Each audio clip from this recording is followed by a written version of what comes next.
How's everybody doing? Feast of St. Valentine is upon us. Do we all have our dates? We all got a lockdown? Everybody? It's the 11th. It's the 11th. If you haven't done it now, it's probably too late. If you make Valentine's Day plans after tonight, you're kind of like the kid who waited till the last minute to write his paper the night before it was due. Like, you might be able to pull it off, but academically speaking, you're not going to have the respect of your peers and teachers.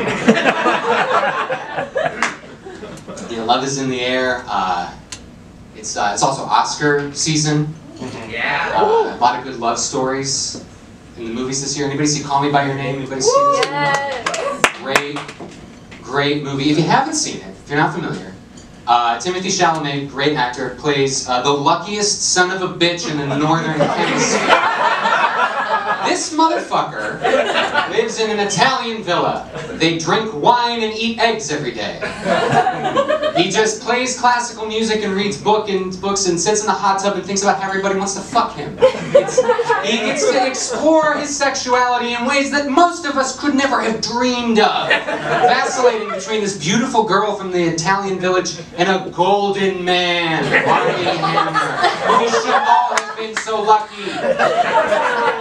He fucks a peach, that's fun. Isn't that great? I feel that scene didn't land with me the way that it did everybody else. Like, I could tell everyone in the theater was like really taken by how sensual and erotic it was, and it was. I was just impressed with his ingenuity and resourcefulness. I was like, sticking a hole in a peach, that's a poor man's coin purse right there. Jesus, that has all the characteristics you need. It's biodegradable, good for the environment, healthy snack. This guy's playing smarter, not harder. I would have thought of that when I was 17. Rod, did you spend $50 at the farmer's market? It's for a school project. I'll be in my room. I feel like daddies are in high demand this year. Santa Claus.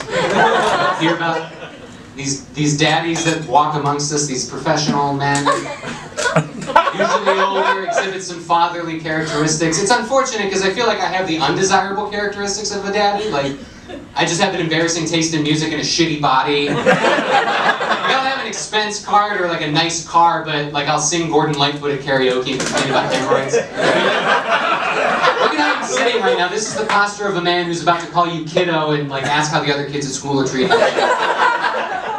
For real though, I am concerned about your grades. Anybody here go through a breakup recently? Yeah. Got a few yes? Anybody about to go through a breakup? You might be, and you might not know. I think our subconscious mind knows before our conscious mind knows that we need to go through a breakup. And it tries to send us signals that maybe we're not ready to hear. And if you don't believe me, check your Spotify. The truth is in the music. The truth is in the music. So I see some of you shaking your heads, and you're going to walk out of here tonight. You're going to be like, what the hell is that guy talking about? Let's see what I've listened to recently. Okay, Fleetwood Mac, Rumors. Fleetwood Mac, Rumors, Deluxe Edition. Honey, can we have a talk? No, I went through a breakup not too long ago, and it took me a while to sort of come to terms with the fact that it needed to happen. And I feel like the whole process could have been expedited if I had gotten like an email from Apple Music saying, hey Rod, we just want to say thank you for giving us your business. We really appreciate the $10 a month that you send Apple for Apple Music. Couldn't help but notice that you've listened to the song Brilliant Disguise by Bruce Springsteen on repeat every day for the last week. It's a great song, we get it. It's a great song off the 1987 album Tunnel of Love, in which the boss sort of outlines the difficulties of navigating a long-term committed relationship, though you probably know that because you've listened to the rest of the album on repeat for the last week as well. You okay? Love, Steve Jobs. That's right. In this scenario, Steve Jobs has emailed me from beyond the grave. And you know that taciturn motherfucker uploaded his soul to the cloud before he went. Lying on his deathbed. USB port in his ass.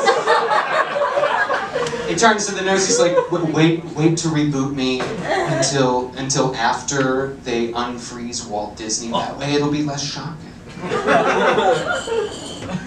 Why did I have to kick a dead man? Now, breakups are tough though. Breakups are real tough, and I feel like when we go through them, we kind of try to like push out the pain, we try to minimize that pain, but you gotta let yourself feel it. You gotta, not for too long, like you can't live there, but you gotta take the visit. You gotta take the visit to Sad Town. And fortunately for me, I am the Michael Jordan of that shit. When I went through that breakup, I cried in public to the same Amy Mann song on 3 separate occasions. You think I would have learned, but no, I didn't. The first time, caught me by surprise, it was a fair shot. But you know what, I rolled with it because I thought I was kind of cool. I was like, look at me crying in public, I'm a real New Yorker now. Meanwhile, there's 5 other people on the subway platform also putting on sunglasses to cover their tears. The second time I thought I could win. The second time I thought, I'm like, you're not going to get me this time, Amy Mann. I'm going to be for you, and you're not going to beat me. And Amy Mann was like, here are some beautiful sad guitars, some delightful lyrics, and some very sad harmonies with Ted Leo. And I was like, touche, waterworks. The third time, I thought, you know what, fuck it, I'm just having that kind of day. I'm going to roll with it. And I was also in a Halloween store at the time. And I wanted to see how people would handle the situation. And they ignored the shit out of me, which honestly was a bit of a concern of mine because there were some red flags to the situation. I'm not saying I was planning any wrongdoing. I was not planning on harming anybody. But I was purchasing the necessary components for a Slender Man costume. And I don't mean to profile, but folks, this day and age, if you're in a place of business and you see a young white man openly weeping as he purchases a Slender Man mask, get the fuck out of